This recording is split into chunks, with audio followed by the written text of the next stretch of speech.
अस्सलामु अलैकुम वरहमतुल्लाहि वबरकातुहू। अल्हम्दुलिल्लाहि रब्बिल आलमीन वल आक़िबतु लिल मुत्तक़ीन वस्सलातु वस्सलामु अला सय्यिदिल मुरसलीन अम्मा बाद। अऊज़ु बिल्लाहि मिनश शैतानिर रजीम बिस्मिल्लाहिर रहमानिर रहीम। इन्नमा यख्शल्लाह मिन इबादिहिल उलमा सदक़ल्लाहुल अज़ीम। अस्सलातु वस्सलामु अलैका या रसूलल्लाह। अस्सलातु वस्सलामु अलैका या हबीबल्लाह। अस्सलातु वस्सलामु अलैका या नबी अल्लाह व अला आलिका व अस्हाबिका या नूर अल्लाह सल्लल्लाहु तआला अलैहि वसल्लम। अल्हम्दुलिल्लाह, हमने कल के दर्स में नमाज में दिल की हाज़िरी के ताल्लुक़ से समाअत फरमाया, जैसा कि आप लोगों को याद भी होगा। अभी यासीन भाई बयान कर रहे थे माशाल्लाह, कौन सी किताब? मिनहाजुल आबिदीन। बहुत काम की चीज़ें थी अगर इसको आप समझ सकें, लेकिन मैंने देखा यानी इतना इंटरेस्ट से नहीं सुन रहे थे सब, यानी जैसे कोई नीरस चीज़ बयान हो रही हो, सूखी, यानी क्या कहते हैं उसको, खुश्क टॉपिक बयान हो रहा हो, इस तरीके से लोग सुन रहे थे। असल में यासीन भाई समझाते हैं, है ना, लेकिन उसके अंदर उसको एंटरटेन नहीं करते हैं, तो इस वजह से लोगों के चेहरे पे मुस्कुराहट नहीं आती, दांत नहीं दिखते, है ना। तो बीच में थोड़ा सा ये होना चाहिए, तो उसकी वजह से फिर इंसान अट्रैक्ट होता है। लेकिन मैं ये बोल रहा हूँ, उसकी वजह है जो अल्लाह तबारक ताला की राह का सालिक होता है ना, वो बिल्कुल उजट बोलने वाले से भी सीख लेता है।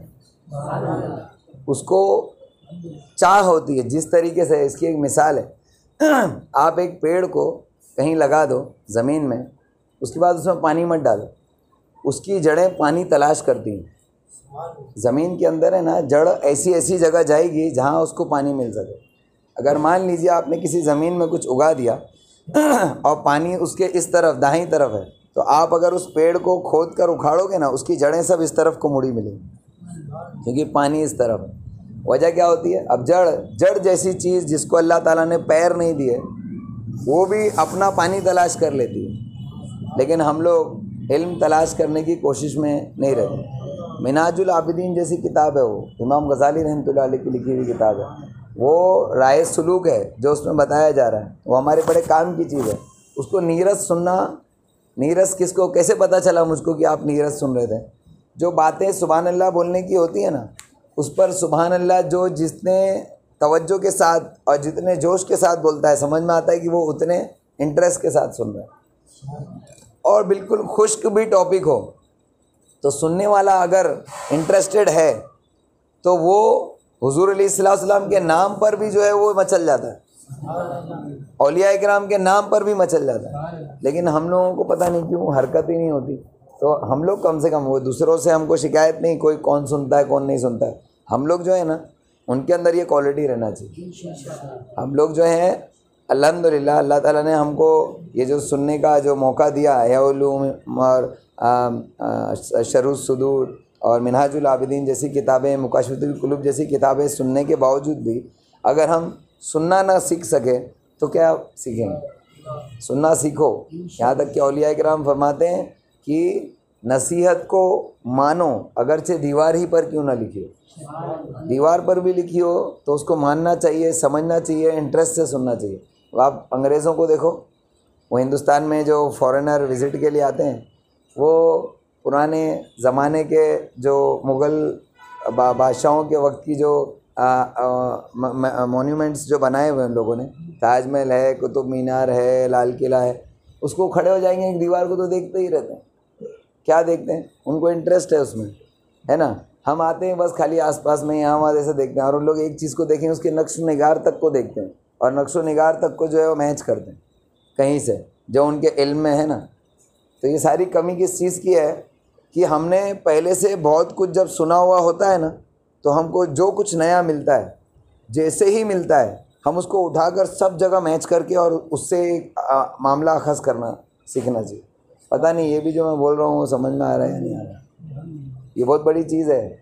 हमने जो भी हमारा एक्सपीरियंस है, जो भी हमने आज तक बयानात में सुना, उसके बाद उस पर जो कुछ आज तक तजुर्बा किया, तो जब फिर नया कोई चीज़ आती है ना, नई चीज़ सुनने में आती है ना, वो जैसे ही आती है तो आपके कंप्यूटर में चारों तरफ जो है वो उसको इम्प्लीमेंट करके और उससे भी एक अखज़ करना चाहिए मामला, समझ में? क्योंकि तुम्हारे पास एक नया फैक्ट आया है, तो अभी तक जो आपके पास फैक्ट्स थे वो उनसे मैच करता है, तो कहाँ कहाँ जाके मैच करता है, वो हर चीज़ को जाकर मजबूत करेगा।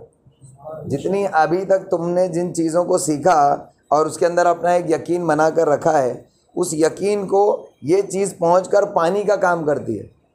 ये जो इल्म है ना, वो उसको तक़वियत देती है, खाद का काम करती है। समझ में आए? तो समझ रहे हैं, इसमें ज़्यादा तफसील में जाने की ज़रूरत नहीं।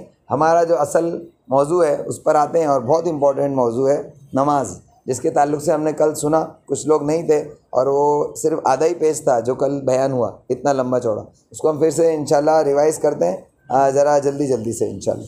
इमाम गज़ाली रहमतुल्लाह अलैह फरमाते हैं, सुभान अल्लाह, तो बोले, जान लो मोमिन के लिए ज़रूरी है कि वो अल्लाह ताला की ताज़ीम करने वाला, उससे डरने वाला, उम्मीद रखने वाला और अपनी कोताहियों पर हया करने वाला हो। ईमान के लाने के बाद ये हालतें जुदा नहीं होना चाहिए।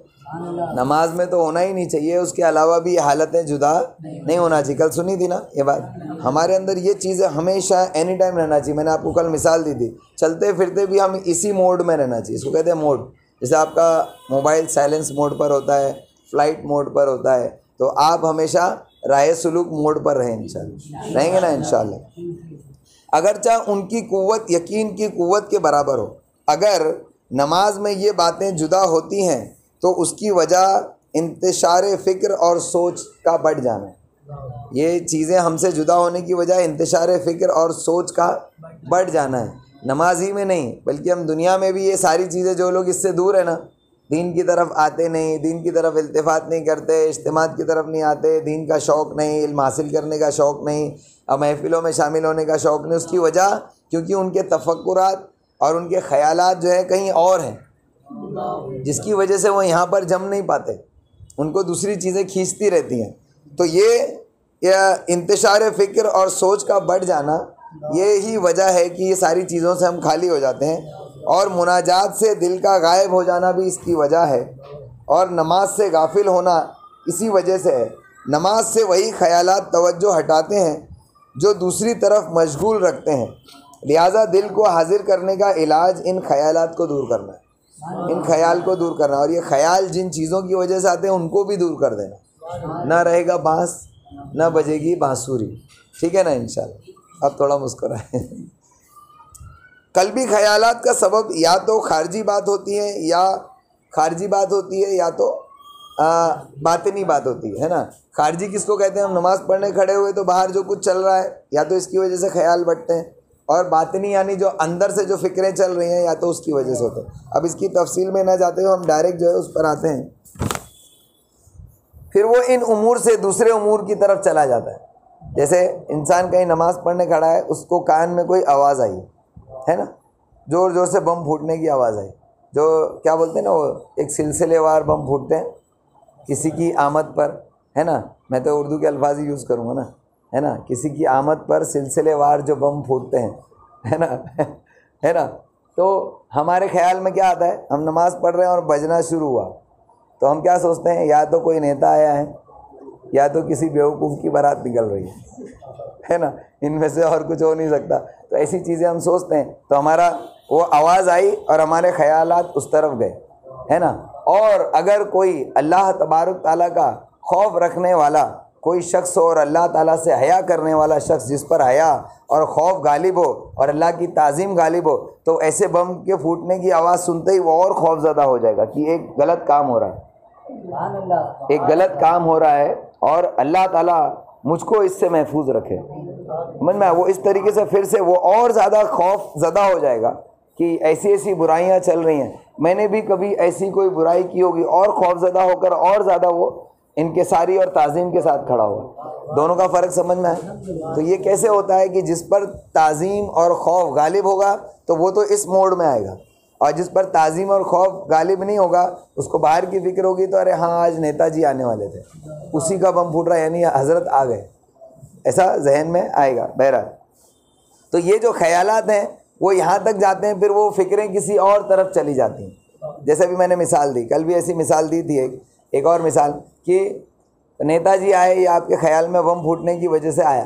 पहले बम फूटा, उसकी आवाज़ आई, फिर नेताजी का ख्याल आया, फिर नेताजी के साथ में और जितने नेता हैं उनमें से आप सिलेक्शन करने लगे नमाज में कि इस साल मैं किसको वोट दूंगा, है ना, यहाँ तक पहुँच गए। फिर ख्याल आएगा, आपने किसी एक को सोचा, होता है, छोड़ता नहीं है, यहाँ पर लिखा है इमाम गजाली ने, एक से दूसरी, दूसरी से तीसरी, तीसरी से चौथी बातों पर वो लेके चला जाता है, यहाँ तक कि अस्सलाम वालेकुम व रहमतुल्लाह हो जाता है ना।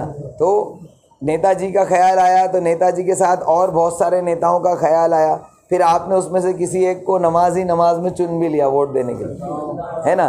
फिर उसके बाद में क्या हुआ, उसके बाद में आपको वो भी ख्याल आया कि अरे मैंने जिसको चुना है उसके बारे में फ़ला फ़ला शख्स तो ये कह रहा था, है ना। फिर आगे क्या आता है, अरे वो जो फ़ला शख्स है वो तो ऐसा ही है, उसने तो मेरा पैसा भी खा के बैठा, उसने क्या सही बोला होगा। फिर पैसे का ख्याल आया, अरे मुझे ये काम है, पैसे की ज़रूरत है, बम फूटा था और आप कहाँ पहुँच गए, है ना। शैतान खूब हंसता है, ऐसे शख्स के ऊपर शैतान ठट्टे मार मार कर हंसता है, बोले देखो मैंने इसको कैसा बेवकूफ़ बनाया। और ये हज़रत अपने आप को बहुत ही समझदार समझते, जब नमाज़ पढ़ कर निकलते हैं ना सलाम करके, तो समझते कि मैं बहुत बड़ा काम करके आया। और शैतान मुंह पर हाथ रख रख कर हंसता होगा, अगर उस बेवकूफ़ का मुंह होगा तो शायद वो मुंह पर हाथ रख रख कर हंसता होगा कि अपने आप को बहुत बड़ा नमाजी समझता है और नमाज भर तो मैं इसके साथ खेला हूँ, है क्या नहीं। ये हमारी हालत है। कभी कभी ये सोचकर भी अपने हालत पर जो है ना तरस खाना चाहिए कि हमारी क्या नमाज़ों का हाल है, कितने हम बुरे हैं, उसके बावजूद भी हम अपनी नमाज़ों पर फ़ख्र करते हैं, अपनी इबादतों पर फ़ख्र करते हैं, अपनी सहीयत पर फ़ख्र करते हैं। ये सब चीज़ें नहीं होना चाहिए। तो इमाम गज़ाली रहमतुल्लाह अलैह फरमाते हैं कि ये फ़िक्रें जो हैं वो बाहरी जो चीज़ें होती हैं उनकी वजह से मुंतशिर होती हैं, और फ़िक्रें हैं जो है वो यहाँ वहाँ मुंतशिर होती हैं। तो इसके लिए हमको आँखों को बंद करना चाहिए, ऐसी जगह खड़ा होना चाहिए जिसके सामने ज़्यादा कोई चीज़ ना हो। ये आपने कल सुना था, इसकी तफसील मैं बताता नहीं, है ना, क्योंकि कल आप तफसील सुन चुके हैं, इसके आगे का क्योंकि सुनना है। तो ऐसी जगह पर खड़ा होना कि जिसके सामने कुछ ना हो, नक्शो निगार ना हो, और जिस चीज़ पर नमाज़ पढ़ रहे हैं उसमें नक्शो निगार ना हो, उस पर कुछ बना ना हो। इन तमाम चीज़ों का ख्याल अगर आप अपनी नमाज बेहतर करना चाहते हैं तो करना चाहिए, ठीक है ना, इंशाल्लाह। फिर आगे इमाम गज़ाली रहमतुल्लाह अलैह फरमाते हैं, अलबत्ता इनमें से जो लोग, ये तो हो गया ऐसे लोगों के ताल्लुक़ से जिनके ख़यालात बड़े कमज़ोर होते हैं जैसे हम लोग, है ना। लेकिन कहते हैं कि अलबत्ता इनमें से जो लोग ईमान के एतबार से मजबूत थे, बोलो सुभान अल्लाह। हज़रत जिन लोग ख़यालात के एतबार से बड़े मजबूत थे वो मस्जिद में जाते थे और आँखों को बंद रखते थे, बाकी के लोग मस्जिद में नहीं जाते थे, इस वजह से कि उनके ख़यालात मुंतशिर होंगे। तो अपनी नमाज़ों को दुरुस्त करने के लिए वो मस्जिदों से भी दूर रहते थे, जमातों से भी दूर रहते थे, ऐसे भी लोग थे। इसीलिए आपने सुना ना, औलिया इकराम जो है वो जंगलों में चले जाते। क्यों? इनके ऊपर जमात वाजिब नहीं थी, इनके ऊपर इनको मस्जिद की फजीलत नहीं थी, लेकिन उससे ज़्यादा ज़रूरी नमाज का अदा होना था। नमाज अदा तो हो, उसके बाद उसके फजीलत मिले और फजीलत बढ़े और नेकियां कई गुना मल्टीपल हों, वो बात की बात है। पहले हों तो फिर तो मल्टीपल होंगी। एक नेकी भी दर्ज हो तब तो 70 गुना होगी। ज़ीरो का 70 गुना भी ज़ीरो होता है, ज़ीरो का 70 गुना भी ज़ीरो है और उसका 700 गुना भी ज़ीरो है। ज़ीरो को आप कितने से भी मल्टीप्लाई कर लो वो ज़ीरो ही आएगा हासिल। तो इसके लिए पहले कुछ हो जाए उसके बाद उसका गुना करें। तो लेकिन कहते हैं इमाम गज़ाली रहमतुल्लाह, जो लोग ईमान के एतबार से मजबूत थे वो मस्जिद में जाते थे और आँखों को बंद रखते थे, सजदे की जगह से उनकी नज़र आगे नहीं बढ़ती थी और वो इस बात को नमाज की तकमील की वजह समझते थे। यानी नमाज तभी कामिल होगी कि जब ऐसा हम कर सकें कि वो अपने दाएं बाएं वालों को भी पहचान ना सकें, इतना ख्याल करते थे। ये अभी तक इमाम गज़ाली समझा रहे थे, अभी वाक़ियात का और हदीसों का सिलसिला शुरू। बोलो सुभान अल्लाह। हज़रत अब्दुल्ला बिन उमर रदी अल्लाह ताला अन्हुमा नमाज पढ़ने की जगह कुरान पाक और तलवार वगैरह को भी सामने नहीं रखते थे। कुरान पाक को भी और तलवार को भी अपनी नमाज की आगे की जगह पर नहीं रखते थे। हमारी मस्जिदों में आगे रखे रहती ना बहुत सारी कुरान शरीफ, है ना, और बहुत सारे लोग कैलेंडर लटका देते हैं, उसमें हदीस बाकायदा आगे लटका के आते हैं, यहाँ कोई बैठेगा तो हदीस शरीफ पढ़ेगा, है ना। वो अब इसी की ज़रूरत है, क्योंकि लोग इससे अच्छा कि नक्शो निगार देखें, कम से कम हदीस तो पढ़ें, इसके लिए वो ठीक है। लेकिन पहले इन चीज़ों से भी एतराज़ किया जाता था, एराज़ किया जाता था। इन चीज़ों को अपने सामने से कौन हटाता था? हज़रत अब्दुल्ला बिन उमर रज़ी अल्लाह ताला कि नमाज़ पढ़ने की जगह पर कुरान पाक और तलवार वगैरह भी नहीं रखते थे, बल्कि वहाँ से हटा देते, और अगर कुछ लिखा होता तो उसे मिटा देते। अगर नमाज़ पढ़ने कहीं खड़े हुए, मजबूरी यहीं खड़ा होना मजबूरी है, सामने कुछ लिखा है तो उसको मिटा देते थे, कि ताकि बार बार अल्फाजों पर जहन मुंतशिर ना हो। जहाँ तक बातनी असबाब का ताल्लुक है, तो ये ज़ाहिरी असबाब थे जो आँखों से दिखते हैं और कानों को टच करते हैं, जिसकी वजह से ख्यालात आते हैं, ये बाहरी हो गए। अब जो बातनी है, फरमाते कि बातनी असबाब का जहाँ तक ताल्लुक है तो वो ज़्यादा सख्त है भी, क्योंकि जिस शख्स की फ़िक्र दुनिया की वादियों में बिखरी हुई हो, उसकी सोच एक फ़न में बंद नहीं होती। नमाज एक फ़न है, नमाज जो है वो एक फ़न है। जिसने अपने इस फ़न को सीखा वो इसका माहिर हो गया, और जो इसका माहिर हो गया वो अल्लाह के करीब हो गया। इसीलिए कहा गया कि इंसान नमाज जो है वो मोमिन की मेराज है। जैसे ही नमाज का फ़न उसको आ गया, यानी उसको अल्लाह तबारक ताला की तरफ जो है वो बढ़ने का और कुर्ब हासिल करने का फ़न आ गया, तो उसकी मेराज हो जाती। यही उसका बुराक है और यही इसका रफरफ है। नमाज ही उसकी बुराक है और नमाज ही उसका रफरफ है, जिससे वो अल्लाह तबारक ताला का कुर्ब हासिल करता है। तो जिस शख्स की फ़िक्रें दुनिया की वादियों में बिखरी हुई हों, उसकी सोच एक फ़न में बंद नहीं होती, बल्कि वो मुसलसल एक तरफ से दूसरी तरफ उड़ती रहती है, और आँखों का बंद करना भी उसको कोई फ़ायदा नहीं देता, क्योंकि जो कुछ पहले से दिल में है, आ चुका है, जिस पर दिल लग चुका है, जिससे दिल यानी जम चुका है, और बुरी तरीके से उसके दिल में जिन मोहब्बतों ने अपने जड़ जमा ली हैं, तो वो आंखें बंद करने से दूर नहीं होती। ये ऐसी चीज़ें उसे मशगूल रखने के लिए काफ़ी होती हैं। तो बातनी वसवसों को दूर करने का तरीका ये है, सुभान अल्लाह, बातनी फ़िक्रों को दूर करने का तरीका सुनने में आ रहा है तो सुभान अल्लाह बोलना चाहिए ना। ये अगर अच्छे ऑडियंस हो आप और अल्लाह तबारक ताला की राह के सालिक हो, तो आपको सोचना चाहिए, अरे एकदम काम की बात सुनने में आए, हम सुभान अल्लाह, ऐसा थोड़ी होना चाहिए, है ना। बहरहाल, तो इन तमाम चीज़ों को दूर करने का तरीका यह है कि वो अपने नफ्स को ज़बरदस्ती अपनी किरात के समझने की तरफ मुतवज्जा करे। ज़बरदस्ती उस पर जद्दोकोब करे, उस पर ज़बरदस्ती करे कि तुझको किरात ही को समझना, और उसके गैर से उसको फेर ले। और अगर वो नियत करने से पहले, नमाज की नियत करने से पहले ही तहिया कर ले, और वो नफ्स को आखिरत की याद दिलाने की तजदीद भी कर ले। तजदीद किसको कहते हैं?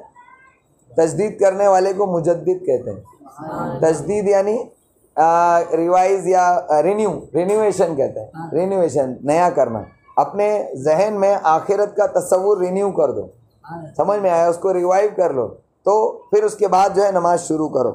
तो नफ्स को आखिरत की याद दिलाने की तजदीद करेगा, उसे मुनाजात के लिए खड़े होने के मकाम और अल्लाह ताला के सामने हाज़िरी के ख़तरात और मौत के बाद वाले हालात से आगाह करेगा।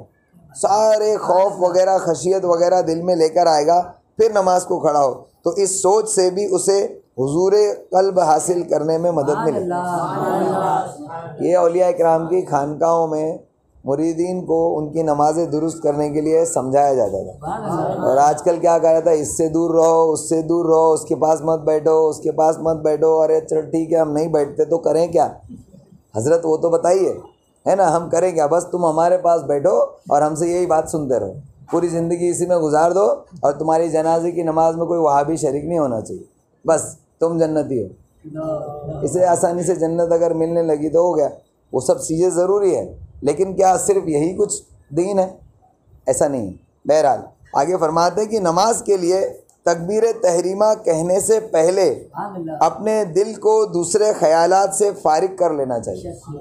ये ऐसी इम्पोर्टेंट, ये एक पेज इतना इम्पोर्टेंट है ना, ये हमारी ज़िंदगी भर की नमाज को दुरुस्त करने वाला पेज है। इसके लिए मैं इस पर एक एक लाइन पर रुक कर बोल रहा हूँ अल्लाह के वास्ते। और हो सके ना तो ये जो पेज है ना, इसको अपने अपने स्मार्टफोन के अंदर छाप लो और बार बार पढ़ो, क्योंकि इतनी तफसील तो मैं बता चुका हूँ। आप सिंपली भी अगर पढ़ोगे ना तो सारी तफसील मेरे जो जोक्स मैंने छोड़े ना वो भी सब याद आएंगे इंशाल्लाह, है ना। तो आगे फरमाते हैं इमाम गज़ाली रहमतुल्लाह ताला अलैह कि दिल को दूसरे ख्यालात से फारिग कर लेना चाहिए तकबीर तहरीमा से भी पहले, और अपने नफ्स के लिए ऐसी मशगूलियत न छोड़े जिसकी तरफ उसका दिल कहीं मुतवज्जा हो जाए। ऐसा कोई काम न छोड़े कि जिसके अंदर उसका दिल अटका हो या जिसका उसको ख़तरा लायक हो कि दुकान का शटर खुला है, कुछ चोरी ना हो जाए, है ना, या दुकान का शटर गिरा हुआ है, कोई ग्राहक वापस ना चला जाए, है ना। तो ये सारी चीज़ों से हमको अपनी तवज्जो को हटाना पड़ेगा। इसके लिए दुकान को कमतर समझना पड़ेगा, ग्राहक की कोई औकात नहीं समझनी पड़ेगी, पैसे की कोई वैल्यू नहीं जब तुम समझोगे, और इसको बहुत टाइम लगेगा, समझ ना। पैसे को अपनी नज़रों में जब तक तुम गिरा नहीं लोगे तब तक के तुम्हारी ये हालत नहीं हो पाई, समझ। जिसके लिए पैसा कुछ नहीं है ना वही ये कर सकता है, और वो पैसा जिसके लिए कुछ ना हो उसको इस मकाम पर पहुंचने के लिए बहुत टाइम लगता है, और कम टाइम भी लगता है अगर वो औलिया इकराम का साथ हासिल करे। आपने सुना था ना मुकाशिफुल कुलूब में दुनिया की मजम्मत और माल की मजम्मत में ख़ास तौर से कि औलिया इकराम थे कि वो कहते थे कि हमारे लिए सोना और एक पत्थर का ठीकरा दोनों एक ही बराबर थे। कुछ फ़र्क नहीं पड़ता कि हमारी ठोकरों में सोना है या हमारी ठोकरों में पत्थर है, हमको कुछ फ़र्क नहीं पड़ता था। वो उसकी तरफ इल्तिफात भी नहीं करते, तो उनको क्या फ़िक्र होगी कि दुकान खुली है या बंद है। इमाम अबू हनीफा रज़ी अल्लाह तआला तो दुकान खोलते थे, अब पहले ऐसे नहीं खुलती थी, पहले ऐसे खुलती थी, है ना। दुकान खोलते थे और सामने एक पर्दा डालते थे और 200 रकत नमाज़ पढ़ते थे। जब 200 रकत पूरी हुई उसके दरमियान में कोई कस्टमर आया तो उससे डीलिंग की, कारोबार किया, नहीं आया तो सोच लेते थे कि आज अल्लाह ताला ने मुझे बस इतना ही देना था या नहीं देना था, चलो घर पर। ये उनका तरीका था। तो जब इंसान ऐसा करता है तो उसके लिए पैसे की कोई वैल्यू नहीं रहती, कारोबार की कोई वैल्यू नहीं रहती, तो फिर उसके बाद उसकी नमाज में उसके फ़िक्र जो है वो मुज्तमा होती है। रसूलुल्लाह सल्लल्लाहु ताला अलैहि वसल्लम ने हज़रत उस्मान बिन अबी शैबा रदी अल्लाह ताला अन्हु से फरमाया, मैं तुम्हें ये बात कहना भूल गया कि घर में जो हांडियाँ हैं उसे ढाँप दिया करो। नमाज़ पढ़ने आते हो ना तो घर की हांडियाँ भी ढाँक कर आया करो, क्योंकि ये बात मुनासिब नहीं कि घर में कोई ऐसी चीज़ हो जो लोगों की तवज्जो नमाज से हटा दे। यानी अगर तुम्हारे घर में कोई चीज़ तुम ऐसी छोड़कर आए हो कि जिसकी फ़िक्र है कि कहीं ऐसा ना हो जाए, मोटर चालू कर दी, टाँकी पानी से भर रही है और तुम नमाज में खड़े हो गए तो सोचे कि कहीं टाँकी भर के ओवरफ्लो ना हो जाए, पूरे किचन में पानी ही पानी हो जाएगा, है ना। तो ऐसी फ़िक्रों के साथ भी नमाज ना पढ़ें। या तो फिर आप कहेंगे कि अगर मैं नमाज़ पढ़ने लगूँ और मोटर बंद कर दूँ ताकि नमाज में दिल लगे, तो जब तक पानी का टाइम चला जाएगा तो क्या करोगे, तो भरने दो। ये सोचो कि अगर पानी पानी हो जाएगा तो उसको मैं पोंछ लूँगा, ये सोच कर इस तरीके, मतलब एक मैंने मिसाल दी, तो इस तरीके से पहले से ही सोच लो। ये सारी प्रिपरेशन नमाज से पहले वो करता है जिसको अपनी नमाज को हश्र के मैदान तक बचा ले जाना होता है। और जो बस नमाज की नमाज पढ़ता है, अल्लाह की नमाज नहीं पढ़ता, जो सिर्फ नमाज की नमाज पढ़ता है, वो आता है और उल्टा पुल्टा जैसा उसको चाहिए वैसा पढ़ता है और भागता है कि उसके बाद अब उसके बहुत सारे मशगलों के अंदर उसको पढ़ना है। दिल को बहलाने के लिए गालिब ख्याल अच्छा है कि मैंने नमाज़ पढ़ ली, लेकिन ऐसी नमाज कोई काम में नहीं आती। तो हुजूर सल्लल्लाहु ताला अलैहि वसल्लम ने हज़रत उस्मान बिन अबी शैबा से कहा कि हांडियाँ ढाक कर आया करो। तो तफक्कुरात को ख़त्म करने का ये तरीका है। फिर भी अगर सुकून पहुँचाने वाली इस दवा से इसकी सोच का जोश ख़त्म ना हो, ये तरीक़ों से भी अगर तुम्हारे दिल की जो फ़िक्रें हैं उसका ज़ोर ख़त्म ना हो, तो वो दवा नजात देगी जो इसहाल पैदा करती है, यानी लोगों के अंदर से बीमारी का मादा ही ख़त्म कर दे। वो जो मैंने अभी बता दिया कि पैसे की वैल्यू तुम्हारे नज़दीक कुछ नहीं, नुकसान को तुम अल्लाह ताला की तरफ से समझो, फ़ायदे को भी अल्लाह ताला की तरफ से समझो, तो तुमको फिर कोई यानी ये उसके मादे को ख़त्म कर देना। तो उसके मैंने कहा था ना ये शुरू करने से पहले रज़ा मस्जिद में जब कहा था कि दिल या ये दिल की हाज़िरी, इसको अगर यानी तफसील में सुनोगे तो 5-6 महीना लगेगा, वो यही सब कुछ है। तो 5-6 महीने तक अगर आप दुनिया की मजम्मत सुनोगे और माल की मजम्मत सुनोगे, जो आप सुन भी चुके हो पहले, है ना, तब कहीं जाके आपका दिल नमाज के लायक होगा, है ना। तो कहते हैं कि उसके जो मादा है उसी को ख़त्म कर दो जो फ़िक्र लाता है। वो ये है कि उमूर को देखे जो दिल की हाज़िरी को फेरने वाले। हर किसी शख्स के लिए ये चीज़ें मादे अलग अलग होता है। किसी का दिल कारोबार में लगा है, किसी का दिल पढ़ाई में लगा है, किसी का दिल कहीं और लगा है। तो जहाँ जहाँ दिल अपने फंसे हुए हैं वहाँ से उसको निकाले और उसको मुज्तमा करे। और ये हर इंसान खुद बेहतर जानता है। अपने पास जो है ना सारे चीज़ों की बुराइयाँ मजम्मतें हैं, दुनिया की हर चीज़ें जितनी हैं सबकी मजम्मत हमारे पास है, हमने सुन लिया है। माल की मजम्मत सुनी है, दुनिया की मजम्मत सुनी है, हर चीज़ की मजम्मत हमने सुन ली है। तो उसके बाद अब तुम्हारे को जो चीज़ परेशान कर रही है उसकी मजम्मत वाली अहादीस वगैरह की तरफ ज़्यादा तवज्जो दे, बार बार उसको पढ़े। ये एक तरीका है। मान लीजिए किसी के दिल में प्रॉपर्टी बनाने का या पैसे कमाने का बहुत शौक़ है, तो वो माल की मजम्मत बार बार पढ़े, बार बार पढ़े, उसका असर उसके दिल में होगा। और अल्हाकुमुत तकासुर हत्ता ज़ुरतुमुल मकाबिर, इस किस्म की आयत, लन तनालुल बिर्र हत्ता तुनफिकू मिम्मा तुहिब्बून, ऐसी आयतें पढ़े ताकि उसके अंदर इस चीज़ का असर हो। और ये जो है ना सिर्फ मायनों के एतबार से असर नहीं करता, मायनों के एतबार से तो असर करता ही है, लेकिन ये हकीकत में इन बुराइयों की दवा भी है। ज़ाहिरी इसके जो मायने हैं वो इलाज करते हैं और बातनी तौर पर इसकी जो रूहानियत है वो इलाज करती है इन आयतों और इन अहादीस की। आया समझ में ना।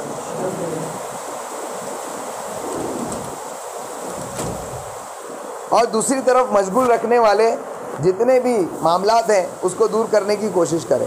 सबके लिए अलग अलग है, सब अपनी अपनी नमाज। अब आपने सुना था ना, एक लम्हा दीन के बारे में कोई गौर व फिक्र करेगा तो अल्लाह ताला उसको कितनी इबादत का सवाब देता है ना। तो ये सारी चीज़ों के बारे में गौर व फिक्र करना चाहिए। बैठो, सोचो, समझो कि मेरी नमाज को मुझे दुरुस्त करना है, कैसे होगी, ठीक है ना, इंशाल्लाह। और इसमें कोई शक नहीं कि ये उमूर उसके अफकार यानी फ़िक्रों की तरफ लौटते हैं। ये सारे उमूर जो है ना उसके फ़िक्रों की तरफ लौटते हैं। और ये तमाम सोच भी ख्वाहिशात की जहद से होती है। बस वो इन ख्वाहिशात को ख़त्म करने और इन खराबियों को दूर करने के ज़रिए अपने नफ्स को सज़ा दे। ये एक यानी पॉइंट है, सज़ा दे कि जब जब जो चीज़, जैसे मान लो किसी को माल की मोहब्बत है, सज़ा दे की तफसील में बता रहा हूँ। माल की मोहब्बत है, जब माल की मोहब्बत बार बार परेशान करे ना, तो नमाज में जब भी दुकान का ख्याल, कारोबार का ख्याल, माल का ख्याल आए ना, तो 1000 रुपये सदका करूँगा। शैतान बोलेगा अरे भाई क्यों यार, क्यों 1000 रुपये सदका करता है, मैं नहीं लाऊंगा तेरे दिल में ख्याल, है ना। तो ये अपने आप को सज़ा दे और फिक्स कर ले अपने आप के ऊपर कि मुझे ऐसा करना है। और इसकी आपने वो सुना होगा, आगे आएगा। खैर, जो एक साहबी थे जो अपने बाग में नमाज़ पढ़ रहे थे और उस बाग की एक डाल से एक चिड़िया उड़ी, एक परिंदा उड़ा और जो आवाज़ करते हुए दूसरी तरफ चला गया, तो जिसकी आवाज़ ने उनको, उनके ख्याल को जो है मुंतशिर किया। हुज़ूर सल्लल्लाहु अलैहि वसल्लम की बारगाह में नमाज़ पढ़ने के बाद गए और कहा या रसूलल्लाह सल्लल्लाहु ताला अलैहि वसल्लम, मैं अपने इस बाग को अल्लाह की राह में सदका करता हूँ। इतने बड़े हम लोग अमल वाले कब हो जाएंगे, लेकिन उनके अकीदे ईमान इतने मजबूत थे क्योंकि उनके पास, उनको पता था ये छोटा मोटा बाग है और मेरी नमाज दुरुस्त नहीं हुई तो इससे लाखों करोड़ों अरबों दर्जा बेहतरीन बाग हाथ से निकल जाए। तो उस बाग के लिए उन्होंने इस बाग को आराम से सदका कर दी। क्यों? क्योंकि उनको पता था कि ये बाग की कोई औकात नहीं, क्योंकि जो बाग मिलने वाला है वो हमेशा के लिए मिलने वाला है ना। जो चीज़ें नमाज से गाफिल करती हैं वो उसके दीन की ज़िद है। एक होता है इंसान का दीन और एक होती है दुनिया। तो दीन दुनिया की ज़िद है, दुनिया दीन की ज़िद है ना। तो जो ख्यालात को मुंतशिर करने वाले जो चीज़ें होती हैं ना, वो तुम्हारे दीन की ज़िद हैं, तुम्हारे दीन की दुश्मन है, वो दीन के ऑपोजिट हैं। और इसके दुश्मन इब्लीस का लश्कर है। ये जो सारी चीज़ें हैं ये इब्लीस का लश्कर है। इब्लीस अकेला लड़ने नहीं आता, वो साथ में अपने लश्कर को लेके आता है। ये सारी चीज़ें उसका लश्कर है, लिहाजा उसको निकालने की बजाय बाकी रखना ज़्यादा नुकसानदेह होता है। अपने दिलों से इसको निकालना ज़्यादा बेहतर है कि उसको रख कर और नमाज भी पढ़े। तो बोलते हैं ना भाई, दुनिया के से कांधा मिलाकर चलना पड़ता है भाई। पैसा भी तो कमाना है ना, घर की जिम्मेदारियां भी तो है ना। तो जब इंसान इसको लेकर चलता है, इसका मतलब ये नहीं कि तुम कमाई छोड़ दो, दिल से इन तमाम चीज़ों की अहमियत को निकाल कर फिर कमाओ। फिर तुम्हारा कमाना खालिसतन अल्लाह तबारक ताला ने जो तुम पर एक फ़र्ज़, एक ज़िम्मेदारी तुम्हारे अहलो अयाल की जो कफ़ालत है रखी है, उसको अदा करना ही होगा। मोहब्बत नहीं होगी। हम जो करते हैं ना, हम कहते तो ये हैं कि भाई हम जो कमा रहे हैं भाई घर वालों की ज़िम्मेदारी अदा कर रहा हूँ, लेकिन उसमें कहाँ मोहब्बत छुपी हुई है और उसके अंदर लिपटी हुई है। जिस तरीके से एक सांप किसी पेड़ पर लिपटा होता है ना, इस तरीके से दोनों खलत मलत है, हमको पता नहीं होता क्या है, हम क्या कर रहे हैं, दीन के यानी एक ज़िम्मेदारी अदा कर रहे हैं या मोहब्बत में कमाएं, हमको खुद को पता नहीं होता। तो इसलिए इसको दिल से निकाल ही देना सबसे बेहतर है, इससे छुटकारा हासिल करें। जैसा कि एक रिवायत में है, नबी करीम सल्लल्लाहु ताला अलैहि वसल्लम ने, इंटरेस्ट से सुनो, ये 2-3 हदीस हैं, बस इस पर ख़त्म है इंशाल्लाह। हुज़ूर अलैहि सलाम ने एक जुब्बा पहना जो हज़रत अबू जहम रदी अल्लाह ताला अन्हु ने आपको तोहफ़तन दिया था, और इस पर बेल बूटे लगे हुए थे। बेल बूटे लगे हुए थे। ये जो हजरात नक्शो निगार वाले कुर्ते वगैरह जुब्बे वगैरह पहनते हैं ना, ये भी सुन्नत से साबित हो गया है ना। अब यानी बेफिक्र रहो, लेकिन ये भी याद रखो कि ये भी सुन्नत है कि सरकार ने उसको उतार कर दे दिया था, है ना। तो आपने इसमें नमाज पढ़ी, सरकार अलैहि सलाम ने बेल बूटे लगे हुए जुब्बे में नमाज पढ़ी, और फिर नमाज ख़त्म होने के बाद उतार कर फरमाया, इसे अबू जहम को वापस दे दो। इसने यानी इस जुब्बे ने अभी नमाज में मेरी तवज्जो को फेर दिया था, और अबू जहम की सादा चादर लाकर मुझे दे दो, इस पर कुछ बना हुआ ना हो। इसके लिए सफ़ेद लिबास, सादा, जिस पर कुछ भी ना बना हो, ऐसे लिबास पहने, ठीक है ना इंशाअल्लाह। नबी करीम सल्लल्लाहु ताला अलैहि वसल्लम ने, ये तो एक जुब्बे का मामला था, अपने नालैन मुबारक में नए तस्मे लगाने का हुक्म दिया। तस्मे पुराने हो गए थे तो वो बार बार फीते बांधते बांधते टूट जाते हैं ना, कमज़ोर हो जाते हैं, तो सरकार ने कहा कि नए वो लगा दो फीते। फिर नए होने की वजह से नमाज में उन पर नज़र पड़ गई, तो आपने उनको निकालने और नए वो पुराने तस्मे वापस लगा देने का हुक्म दिया। यानी उसकी तरफ तवज्जो गई, जूते रखे होते हैं ना, तवज्जो गई कि ये तस्मा नया लगा है ना। तो सरकार अलैहि ने कहा ये तस्मे निकाल के फिर से पुराने वाले लगा दो। नबी करीम सल्लल्लाहु ताला अलैहि वसल्लम ने एक दफ़ा जूतों का नया जोड़ा पहना, नालैन का नया जोड़ा पहना, तो वह आपको अच्छा मालूम हुआ। आपने सजदा किया और फरमाया, मैंने अपने रब अज़्ज़ वजल के लिए तवाज़ो की ताकि वो मुझ पर गज़बनाक न हो। यानी वो अच्छा लगा, इसलिए सरकार अलैहि वसल्लम ने खौफ में अल्लाह ताला को सजदा किया, स्पेशल इसलिए कि मुझे ये चीज़ दुनिया की अच्छी क्यों लगी। खौफ के साथ अल्लाह तबारक ताला के हुजूर सजदा रेज़ हो गए, झुक गए कि मैंने अल्लाह ताला के वास्ते तवाज़ो इख्तियार की ताकि अल्लाह ताला मुझ पर गज़बनाक न हो। फिर आप बाहर तशरीफ़ ले गए, तो सबसे पहले जो साइल मांगने वाला मिला उसे अपने जूते दे दिए। नालैन मुबारक सरकार अलैहिस्सलाम ने अपने सदका कर दिए, समझ में आया। इसके बाद हज़रत अली रदी अल्लाह तआला अन्हु को हुक्म दिया कि वो आपके लिए 2 जूते ख़रीदें जो पुराने नरम चमड़े के बने हों। नए जूते खरीद रहे हैं लेकिन वो भी पुराने। अब पुराने चप्पल जो हमारे पास रहती वही फेंक देते उठा के, अरे अब तो ये दिखने में कितनी ख़राब दिखती, कहीं पहन के जाऊँगा तो लोग बोलेंगे क्या भिखारी है। लेकिन सरकार अलैहिस्सलाम ने पुराने ही चमड़े के जूते बनवाए कि पुराने ही बनाओ, नए नहीं चाहिए, चमक दमक वाले नहीं चाहिए, और हम पॉलिश कर दें।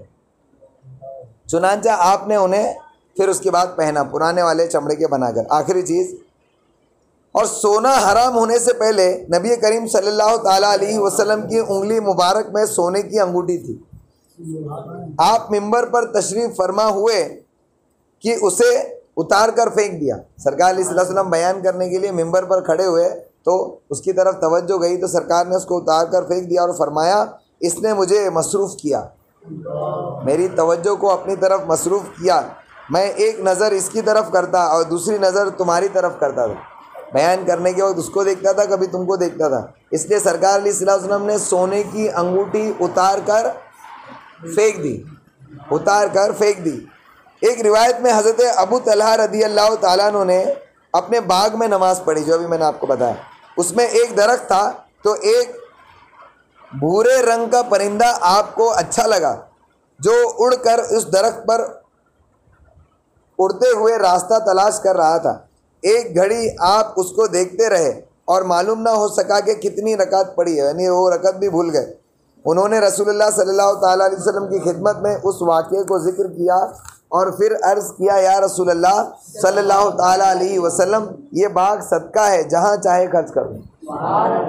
इंटरेस्टिंग है ना? आधा पेज और है, बोल दूँ इंशाल्लाह। एक और शख्स के बारे में है कि उसने अपने बाग में नमाज़ पढ़ी। खजूर के दरख्त फलों की वजह से झुके हुए थे, खूब भरा हुआ, लदा हुआ, खजूरों से लदा हुआ बाग था। उसने देखा तो उसे पसंद किया, उसको दिल में ऐसा फ़ख्र महसूस हुआ, अच्छा लगा कि मेरे बाग जो है खजूरों से लदे हुए, माल है ना वो भी। और मालूम ना हो सका कि कितनी रकत पड़ी, इसी चक्कर में रकत भूल गए। इस शख्स ने ये वाक़या हज़रत उस्मान गनी रदी अल्लाह ताला अन्हु से अर्ज़ किया, यानी ये ताबई थे और हज़रत उस्मान गनी रदी अल्लाह अन्हु के दौरे खिलाफत के थे, और कहा कि ये सदका है। हज़रत उस्मान गनी को दे दिया, ए अल्लाह ताला, और इसे अल्लाह ताला के रास्ते में खर्च कर दो। चुनांचा हज़रत उस्मान गनी रदी अल्लाह ताला अन्हु ने उसे 50,000 में बेचा। 50,000 दिरहम है या दीनार पता नहीं, इतने रकम में वो बाग बिका। 50,000 मामूली चीज़ है, 50,000 की रकम। आज का उस वक्त का 50,000 रुपया भी अगर होता, दीनार और दिरहम तो बहुत बड़ी बात है ना। 50,000 रुपया भी होता तो आज का कितना होता? कम से कम 5 अरब या 5 करोड़ तो कम से कम होता, 50 करोड़ होता है ना। तो उस वक्त में वो बाग सदका किया, और आज अरब में वो बाग होगा ना, जाओ उसकी प्लॉटिंग का रेट निकालो तो पता चलेगा उसकी कीमत क्या है ना। अरबों खरबों की वो ज़मीन होगी जो हज़रत जो साहबी थे उन्होंने सदका कर दी। वो लोग फ़िक्र की असल को ख़त्म करने के लिए ऐसा ही कर दे, फ़िक्र की असल वजह को काट के फेंक देते थे, नेज़ उस नमाज में होने वाले नुकसान का कफ़ारा करार देते थे। वो सोचते थे कि नमाज में मेरे जो नुकसान हुआ ना, ये उसका कफ़ारा है, मैंने जो अदा किया। और हकीकत में बीमारी की जड़ को उखेड़ने का यही इलाज है, उसके अलावा कोई चीज़ दूसरी फ़ायदा नहीं देती। ये इमाम गज़ाली ने फाइनलाइज़ कर दिया, इसके अलावा कोई चीज़ फ़ायदा नहीं देती। कितने भी बड़े बड़े दावे कर लो, कितनी भी मेहनत कर लो, इसके सिवा कोई चीज़ फ़ायदा नहीं देती। इसलिए औलिया इकराम सब कुछ छोड़ छाड़ के निकल जाते है ना। इमाम गज़ाली भी चले गए थे, आपको पता है। जो कुछ हमने ज़िक्र किया कि तफक्कुरात को नरमी के साथ ठंडा कर दे और ज़िक्र को समझने की तरफ रुजू करे, तो ये अमल कमज़ोर ख्वाहिशात और उन ख़यालात में मुफीद है जो दिल के एतराफ़ को मशगूल रखते हैं। दिल के एतराफ़ को मशगूल रखने वाले छोटे छोटे ख़यालात के लिए वो तक ठीक है कि मायनों को समझने की कोशिश करो, तफक्कुरात को जमा करो, लेकिन मजबूत और ज़ोरदार ख्वाहिशात को साकिन नहीं किया जा सकता है, बल्कि मुसलसल तू उनको और वो तुझे खींचते ही रहेंगे। ऐसे जितने ख़यालात हैं वो तुझको और तू उनको खींचता रहेगा, हत्ता कि वो तुझ पर गालिब आ जाएंगे और तमाम नमाज इस खींचतानी ही की नज़र हो जाएगी। इसकी मिसाल इस तरह है कि कोई शख्स दरख्त के नीचे अपनी फ़िक्र को साफ़ रखना चाहता हो, लेकिन जड़ों की आवाज़ से उसे तशवीश पैदा हो, चिड़ियों की आवाज़ से उसे तशवीश पैदा हो, तो वो लकड़ी लेकर मुसलसल इनको उड़ाता है और अपनी सोच की तरफ मुतवज्जा होने की कोशिश करता है, लेकिन चिड़ियाँ फिर लौट ही आएंगी। उससे करना क्या पड़ेगा? वो झाड़ ही काट दे या झाड़ से हट जाए जहाँ चिड़ियाँ आती है, समझ में आया? यानी इसको कहते हैं जड़ का काटना। वो दोबारा लकड़ी लेकर उनको उड़ाता है तो उसे कहा जाएगा कि ये ऊँटनी की चाल है, इस तरह ये कभी ख़त्म ना होगी। अगर तुम इससे छुटकारा हासिल करना चाहते हो तो दरख्त ही को काट दो। इस तरह शहवतों के दरख्त का जब फैल जाए और उसकी टहनियाँ इधर उधर बिखर जाएं, तो वो अफकार को अपनी तरफ खींचती हैं, जिस तरह चिड़ियों को दरख्त की तरफ और मक्खियों को गंदगी की तरफ कशिश होती है। क्योंकि मक्खी को जब भगाया जाए तो वो फिर आती है, इसलिए उसे ज़ब्बाब कहा जाता है। क्या कहा जाता है मक्खी को? ज़ब्बाब, जो बार बार आती है, जिसे ज़्यादा भगाया जाए। वसवसों और ख़यालात का भी यही हाल है कि बार बार आएंगे। पता चला, ये फाइनलाइज कर देते हैं यहीं तक कि अपने ख़यालात को पाक रखने के लिए उस ख़यालात की जो जड़ें हैं उसको ख़त्म करना ज़रूरी है ना। जैसे अगर हमको गेम खेलने की बहुत आदत है तो मोबाइल ही ये वाला भेज दो, मोबाइल ही मत रखो कि ना रहेगा बांस ना बजेगी बांसुरी, है ना, सबसे बेहतर। उसके अलावा जिन जिन चीज़ों में तुम्हारा दिल लगता है उसको, जैसे अब तुम्हारा कारोबार है जिसमें तुम्हारा दिल लगता है तो उसको महदूद कर दो कि भाई मैं इतने घंटे जब तक कारोबार पे रहूँगा तब तक इसके बारे में सोचूंगा, उसके बाद हटूंगा तो उसके बाद, यानी कह सकते हो कि वो तेल लेने गया। आप इस तरीके से उस पर ज़रा मुहज़्ज़ब अंदाज में बोलना पड़ता है क्योंकि बयान है ना। इस तरीके से उसको अपने दिल से हटा दो। तो यही तरीका है अपनी नमाज़ों को दुरुस्त करने का और अपने ख़यालात को मुज्तमा करने का और तफक्कुरात से बचने का। करेंगे ना इंशाल्लाह। इंशाल्लाह कल जब शुरू करेंगे फिर आज जो नया बयान हुआ उसको लेकर और फिर कल और कंटिन्यू करेंगे। अल्लाह तबारक ताला से दुआ है, अल्लाह तबारक ताला कहने सुनने से ज़्यादा हम सबको अमल करने की तौफीक अता फरमाएँ। मेरे मौला हुज़ूर अलैहिस्सलाम की नालेन मुक़द्दस के सदक़े तुफ़ैल हमें खूब खूब नेकियां करके आखिरत का सामान करने की तौफीक अता फरमाएँ। अपनी इबादतों को खालिस बनाने की तौफीक अता फरमा। मेरे मौला इबादतों में खुशू और खुजू अता फरमा। मेरे मौला हमें अपनी इबादतों को काबिले कबूल बनाने की तौफीक अता फरमा। मेरे मौला हमारी इबादतों को तू काबिल कबूल बना। मेरे मौला हमें इसका इल्म हासिल करने और उसके लिए कोशिशें करने की तौफीक अता फरमा और इन कोशिशों में हमें कामयाबी अता फरमा। मेरे मौला हमारी इबादतें हश्र के मैदान में हमारे काम आए ऐसी तौफीक अता फरमा। मेरे मौला हुज़ूर अलैहिस्सलाम की सुन्नत के मुताबिक अपनी ज़िंदगी को गुजारने और नमाज़ों को पढ़ने की तौफीक अता फरमा। मेरे मौला हुज़ूर सल्लल्लाहु ताला अलैहि वसल्लम की मोहब्बत में ज़िंदा रख, उन्हीं की मोहब्बत में मौत अता फरमा। मेरे मौला हुज़ूर सल्लल्लाहु ताला अलैहि वसल्लम का दीदार ख्वाब में अता फरमा, मौत के वक्त अता फरमा, कब्र में अता फरमा, हश्र के मैदान में अता फरमा, जन्नत में हुज़ूर अलैहिस्सलाम का साथ नसीब फरमा, ईमान के साथ मदीने में मौत अता फरमा, जन्नतुल बकी में कब्र अता फरमा। सुबहान रब्बिका रब्बिल इज़्ज़ति अम्मा यसिफून व सलामुन अलल मुरसलीन वल्हम्दुलिल्लाह।